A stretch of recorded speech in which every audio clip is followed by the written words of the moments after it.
Os monstros não veem a natureza como mãe, mas como madrasta, pois ela produz os monstros e, ao invés de se compadecer deles, condena-os.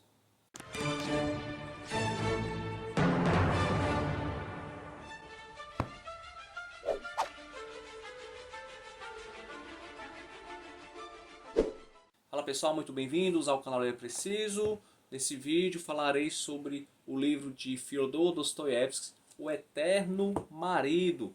Esse livro, publicado em 1869, ele conta a história de dois homens de meia idade que se reencontram depois de muitos anos. O primeiro chama-se Alexei Ivanovich e ele mora em São Petersburgo. E anos depois ele reencontra um conhecido chamado Pavel Pavlovich. O detalhe é que Alexei ele conheceu Pavel Pavlovich em uma outra cidade e ele teve um caso com a esposa do Pavel Pavlovich.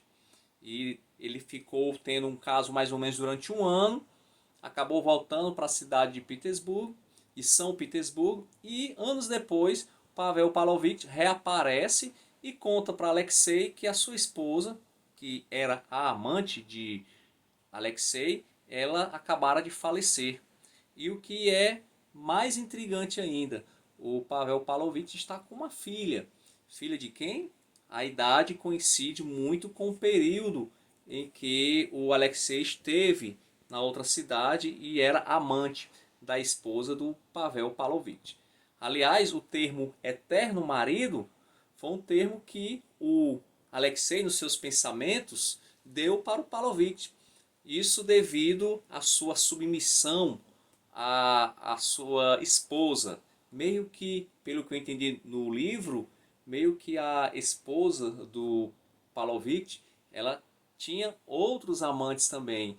E o Pavel Pavlovich parece que fazia de conta que não estava vendo, sabe? Aquele cara que vê, mas não vê, ou seja, totalmente submisso aos caprichos e às vontades da esposa e também muito alheio a algumas coisas que com certeza chamariam bastante atenção. Então a trama desse livro, O Eterno Marido, de Dostoiévski, vai girar em torno do diálogo entre esses dois homens, Alexei Ivanovich e Pavel Pavlovich.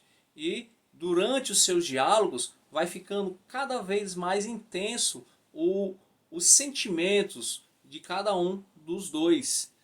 O Pavel Pavlovich ele deixa transparecer que ele sabe do passado de Alexei. Ele sabe que Alexei teve um caso com a sua esposa. No entanto, ele não é muito direto, ele não é claro. E fica meio que aquele jogo de gato e rato. Um quer entender o que é que o outro está pensando. No final, nós vemos que Dostoiévski ele trabalha profundamente os sentimentos, né, o psicológico dos seus personagens. E aí, o final é um final bem ambíguo. É um final que você fica com mais perguntas para serem respondidas do que respostas. E você fica também sem entender qual, ou digamos assim, as verdadeiras intenções de cada um dos personagens. Muita gente gosta desse tipo de final, né? Outros já não gostam. Eu gostei do final, gostei também do livro, mas assim, para quem já leu Irmãos Karamazov, para quem já leu Humilhados e Ofendidos, esse livro ele fica bem aquém dessas duas outras obras, tá?